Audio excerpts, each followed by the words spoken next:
I think he can't fathom to just live a modest lifestyle. It's like he gotta be lavish. Right.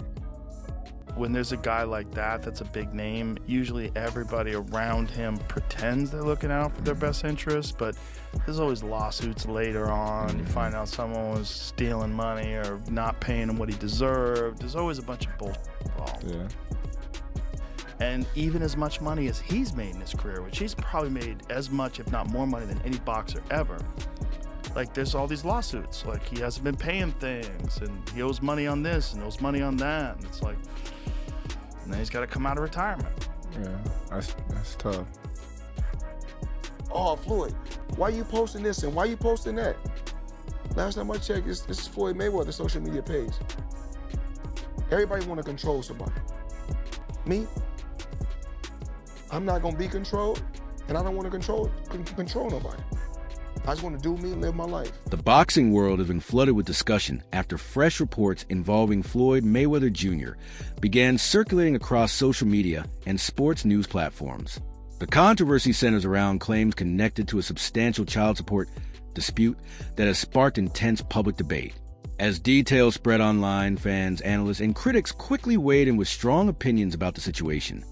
According to reports making headlines, Mayweather was allegedly ordered to pay a significant amount in back child support following legal proceedings involving a woman reportedly connected to one of his Las Vegas business ventures.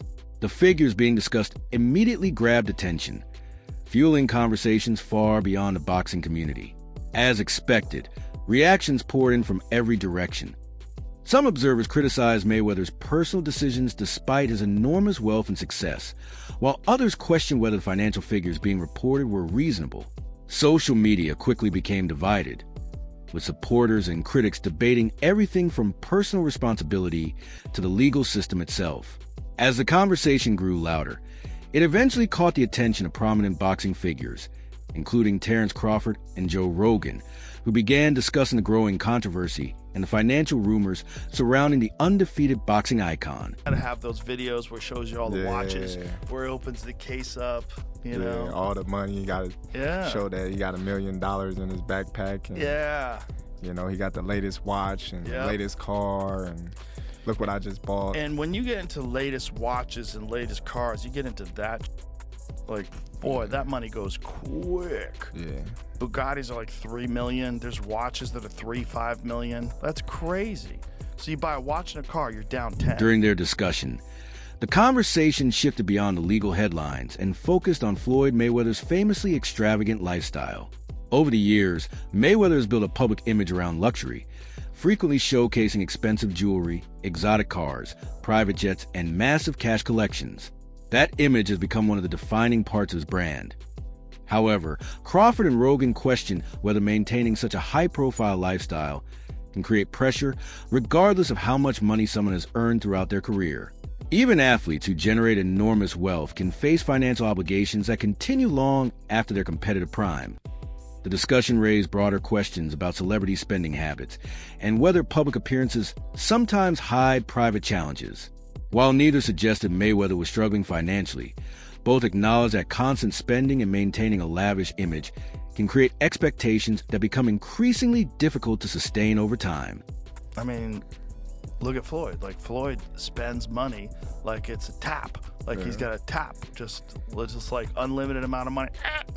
Money's just flowing. As 2026 continues, Floyd Mayweather finds himself surrounded by a growing list of headlines that extend well beyond boxing. Legal discussions, financial speculation, and social media criticism have combined to create one of the busiest news cycles surrounding his name in recent years. At the same time, attention has shifted toward his upcoming exhibition schedule, which is already facing its own share of complications. Several planned events have attracted scrutiny from fans and analysts who question whether these matchups are being organized for sporting reasons or commercial ones. The situation became even more complicated when reports emerged that a proposed exhibition involving Mike Tyson had been delayed. The postponement immediately sparked fresh debate because the matchup had already generated mixed reactions throughout the boxing community before any injury concerns surfaced. Had financial troubles because of the money he owed to the IRS, because of the terrible business and real estate investments that he's made, and apparently Some of these have gone under, and he is owed back rent, or he is owing back rent, and he is delinquent on a lot of payments for a lot of different things right now. And now it's pretty apparent that not only is he doing these, bank robbery style exhibitions, but it looks like he absolutely needs to do it. According to reports, concerns surrounding Mike Tyson's health became a major factor in delaying the exhibition event. Sources indicated that Tyson was recovering from a hand injury sustained during training camp, forcing organizers to reconsider their original schedule.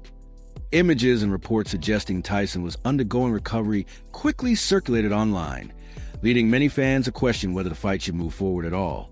The postponement only intensified concerns that had already existed regarding the physical demands of such an event. For many observers, the delay transformed an already controversial exhibition into an even larger talking point. Questions about safety, competitiveness, and the purpose of the matchup suddenly became impossible to ignore as the story continued developing. And we know that Floyd's in deep right now because he is suing Al Heyman and Showtime for $340 million. So it's understandable why Floyd is doing this, and Floyd has done exhibition after exhibition to the point where he's tarnished his drawing power in boxing. I said on Twitter, get ready for a night of embarrassing tendinitis and joint ache after all that we've seen from these two great fighters, because it's going to be an absolute mess. But Floyd Mayweather. Now, again, I don't mind if either guy gets paid. Again, we talk about Mike and his past financial issues. I hope that that's not the same thing going on with him now, even though who knows how this man spends his money. He made a ton of money to fight Jake Paul, and good for him. His name value carried that fight, and it did a crazy number. I'm sure he'll make a crazy number here, but Floyd Mayweather is the one that seems like he needs the money more right now. Our guy, Andreas Hale, wrote a story that is kind of went somewhat viral. That's crazy, the laugh faces. Although Floyd Mayweather Jr. made hundreds of millions of dollars from his professional boxing career and topped the Forbes list as the highest paid athlete from 2012 to 2014, the boxer is said to have been shortchanged and filed a multi-million-dollar lawsuit against sports commentator Wade Plemons was among those who voiced concerns regarding the proposed exhibition. He argued that Tyson has already accomplished everything imaginable in boxing and questioned whether continuing to participate in these events serves any meaningful purpose at this stage of his life. Plemons also suggested that the growing number of exhibition appearances involving Floyd Mayweather has led some fans to wonder whether factors beyond entertainment are influencing these decisions. With legal disputes and financial rumors making headlines simultaneously, speculation has naturally increased. According to Plemons, frequent comeback appearances can eventually affect public perception, especially when they begin overshadowing the achievements that originally built a fighter's legacy. His comments added another layer to an already heated debate. By ESPN seeks to recover hundreds of millions of dollars misappropriated funds and damages resulting from a long-running and elaborate scheme of financial fraud, breaches in fiduciary duty, and conspiracy orchestrated by Floyd J. Mayweather's former manager and advisor, Al Heyman, with the knowing and substantial participation and aid of defendants Showtime Networks and Steven Espinoza. Mayweather, who's 48, says he is owed at least $340 million and cites a complex web of hidden accounts, unauthorized transactions, and deliberate concealment of financial records as the reason he believes he's been defrauded from those funds. Heyman is not named as a defendant in the complaint, which is interesting because I misspoke and said he sued Al Heyman. He's essentially saying that Showtime and Al Heyman colluded to not pay him with Steven Espinoza, but then he doesn't name Heyman. Continuing his analysis, Wade suggested that the public may not fully understand the financial realities facing even the wealthiest athletes. While Mayweather remains one of the highest earning figures in boxing history, ongoing legal matters and business disputes have created fresh questions about his financial landscape.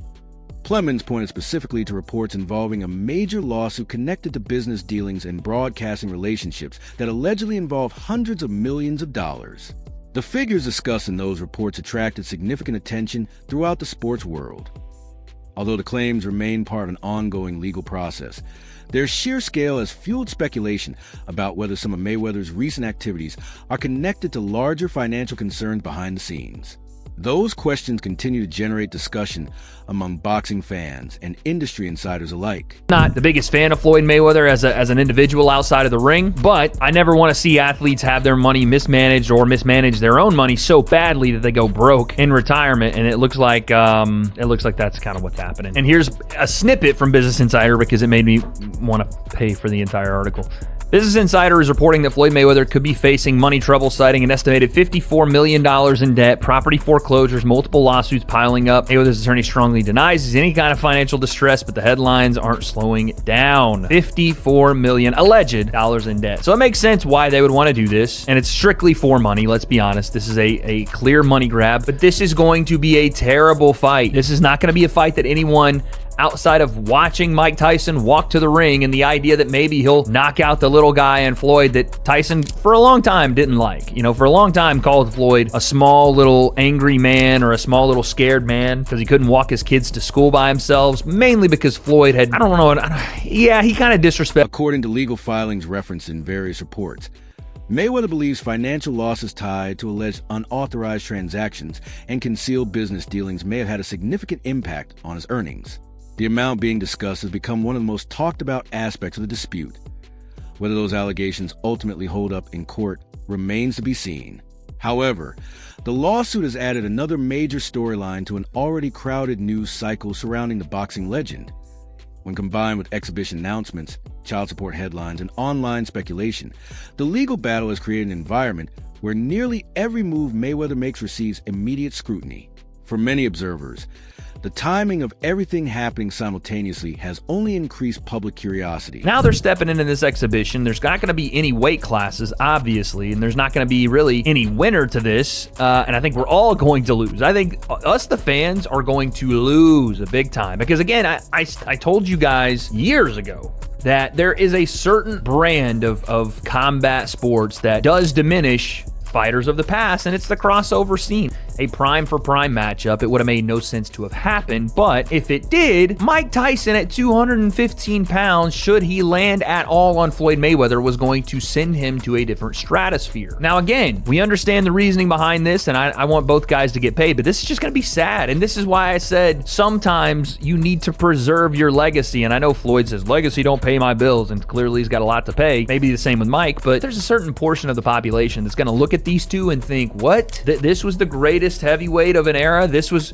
the greatest boxer ever in Floyd Mayweather. That's the guy. Both of them have trouble Floyd still can move around. Floyd's still fluid, but Mike can barely move. Floyd is not obviously anywhere close to what Floyd was. And it's probably going to be Floyd dancing on Mike the entire time to a weird little sparring session decision exhibition ending thing, right? Where they both get their hands raised, no one gets touched, with any sort of violence or anything, and we leave going, yeah, that was super embarrassing. I just either wasted my money or wasted my time. But hey, good for Mike and Floyd that they got. Former UFC heavyweight and analyst Daniel Cormier also weighed in after hearing about the possibility of a Floyd Mayweather versus Mike Tyson exhibition. His reaction reflected the concerns shared by many longtime combat sports fans. Cormier questioned whether legendary athletes should continue competing in events that place such intense physical demands on aging bodies. While acknowledging the enormous interest generated by famous names, he suggested there comes a point where preserving legacy becomes more important than creating another spectacle. His comment highlighted a growing divide among fans. Some view these exhibitions as harmless entertainment, while others worry they are becoming increasingly driven by financial incentives rather than competitive ambition. They're actually going to fight. Again, guys, ridiculous. 200 pounds, 140. Floyd Mayweather was fighting at 154, and he was severely undersized at 154. Floyd Mayweather was a guy that fought in the 130s to start his career, and then fought up as high as 160 maybe. Floyd Mayweather was a small guy. He's now going to fight Mike Tyson, who is the heavyweight champion of the world. I respect these two men so great a degree that it's hard for me to almost make negative statements about them. But I think that our job as talking heads is to tell you the truth, regardless of how much you admire someone or the applause and adulation you have for them. You got to tell them the truth. Started his new business, got his life on track, has a great wife that helps him manage all those things, made a boatload of money to fight Jake Paul last year. It's not a money play. Floyd, I saw a thing this morning, him talking about keeping his money clean, stuffing hundreds of thousands of dollars in a plastic bag. These guys don't need money. A lot of times when you get these great champions fighting well past their prime, it's to make cash. We see it a lot. These two don't seem to need the money. So I don't understand the need to do this. When talked about, Mike Tyson said, I still can't believe Floyd wants to really do this. It's going to be detrimental to his health, but he wants to do it. So it's signed and it's happening. Former world champion Johnny Nelson also offered his perspective on the proposed matchup. While acknowledging the enormous attention generated whenever iconic figures like Tyson and Mayweather are involved, Nelson admitted he has reservations about the event.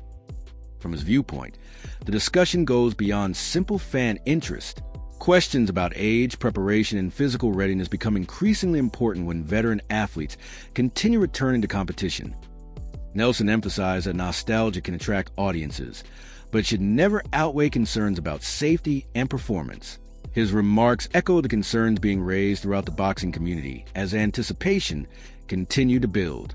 Mike Tyson's never been a great fan of Floyd Mayweather. I think at one time he said something like, at least I can walk my kids to school. These guys have had a spat back and forth between them. Now my worry is Mike Tyson at 58 years old, he's probably not as physically active in the gym, in the boxing gym as Floyd is. Floyd still keeps himself in relative good condition. Hitting the bag, moving around and things like that. Floyd's 48, Mike's 59, I think he's a year older than me. But because there's that distinct between them, and it's real, because there's that between them, I think ego is going to get the better of Mike rather than common sense.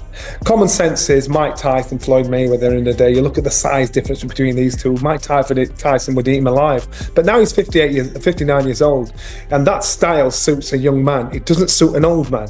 Floyd Mayweather, even though he might be smaller, he'll be the one that's got the movement. He's got he's still got the run craft. It's like me getting in the ring with a 14-year-old kid that doesn't know half of what I know, but he's got the pace, he's got the movement. And even though Floyd's 48, he'll still have more movement and pace than Mike. Nelson further explained that exhibition fights can be entertaining when structured appropriately, but they risk becoming uncomfortable viewing experiences if fans begin feeling that competitive integrity has taken a backseat to financial opportunity. According to him, boxing supporters want to celebrate legendary careers, not witness situations that raise unnecessary concerns. That balance becomes especially important when iconic names carry decades of history and expectation. With Floyd Mayweather already dealing with several offering headlines, the exhibition announcement only intensified media attention. Every new development surrounding the event now seems to generate another wave of debate and speculation. I don't think, if there's anything scripted, allegedly, they said with Mike and Jake Paul, I don't think whatever's written down, there's going to be anybody sticking to the rules, because this is beyond what we see on TV. This is beyond this is personal. These two guys worked together previously and still do probably, but I've never seen an interaction, a positive interaction between Tyson and Floyd Mayweather. I just haven't. Nowhere near as good in his day. But then you're going up against Floyd Mayweather. This guy was unbeaten as a fighter. He still physically has ring craft. He still physically can move about the ring and do what he has to do. I think for Mike Tyson, he's going to be very frustrated. He will want to lay a shot on him to get rid of him, but unfortunately, you slow down. Father Time gets the better of us all. And even though I think when it comes to a fan's favourite, I'm quite sure most of the fans would love to see Mike Tyson put Floyd in his place, and that's probably what will be the attraction as well. But you've got to remember, Mike Tyson's 59 years old. You've got to remember, Floyd Mayweather is still hitting the bag in the gym. He's still moving around, even though he's 48 years old. So you've got to remember that. So you're going to buy into it, no matter how disgusting you think this fight is, no matter what complaints you have about it, you're going to buy into it because you're going to see an argument played out in real life, real time. Joe Rogan and Terence Crawford also shared their thoughts on the possibility of Mike Tyson stepping back into the ring against Floyd Mayweather. Both acknowledge the enormous appeal of seeing two globally recognized combat sports figures involved in the same event at the same time. They questioned whether Tyson should continue participating in physically demanding exhibitions given his age and recent appearances. Rogan noted that many fans still view Tyson through the lens of his prime years, making it difficult to watch signs of physical decline. Their discussion eventually shifted toward a larger question facing modern combat sports. Are these comeback exhibitions primarily about entertainment, or are financial motivations becoming the driving force behind them? That question continues to divide fans across the boxing world. Manny, right, for a while. And after Juan Manuel Marquez knocked out Manny, it took a little of the shine off of that. And then eventually they fought, but Manny had a hurt shoulder. And now they're going to do it again. They're both 50. It's crazy. You going to watch it, though? I'm going to watch it. Yeah, I'm going to watch it. I'm going to watch him fighting Mike. I think that's crazy. He's going to have an exhibition with Tyson, which is crazy. Yeah, that's crazy. Mike is so much bigger than him. Yeah, he's so much bigger than him. He's not going to land a fist on Mayweather. Right. It's not after his last performance. You know, I think Tyson just needs What do you think was going on with that, the last one? It looked a little bit like sparring. Yeah, I don't know. I think it was scripted. I ain't never seen Tyson biting his gloves, and like you could just, it was taking all that he could not to like hit him. And it was just like, it's heartbreaking to see a icon go out like that. Yeah, you know, and but it's crazy also to see him fight at 57 years old. Like that's nuts. But still, like he shouldn't have been in there at all. You know, I think it's other ways. Yeah. You know, it's other ways for. But what did he get? People. He got at least 20, right? Yeah, but still, I think. I think he needed that money. Yeah, but with all his connections and things like that, I think people could have put him in the right position to make some money. If he's got people with him that are looking out for his best. As the headlines continue to pile up, one major question remains at the center of the conversation. Are Floyd Mayweather's recent exhibition appearances simply another chapter in an extraordinary career, or do they reflect larger issues unfolding behind the scenes between ongoing legal disputes, financial speculation, and public criticism? Interest in Mayweather's future has reached a new level. Every announcement now seems to generate as much discussion outside the ring as it does inside it. What happens next could shape how fans view this stage of his career. Is this about preserving a legacy, building new business opportunities, or responding to challenges that the public doesn't fully understand yet? The debate is far from over, and boxing fans will be watching closely for the next development.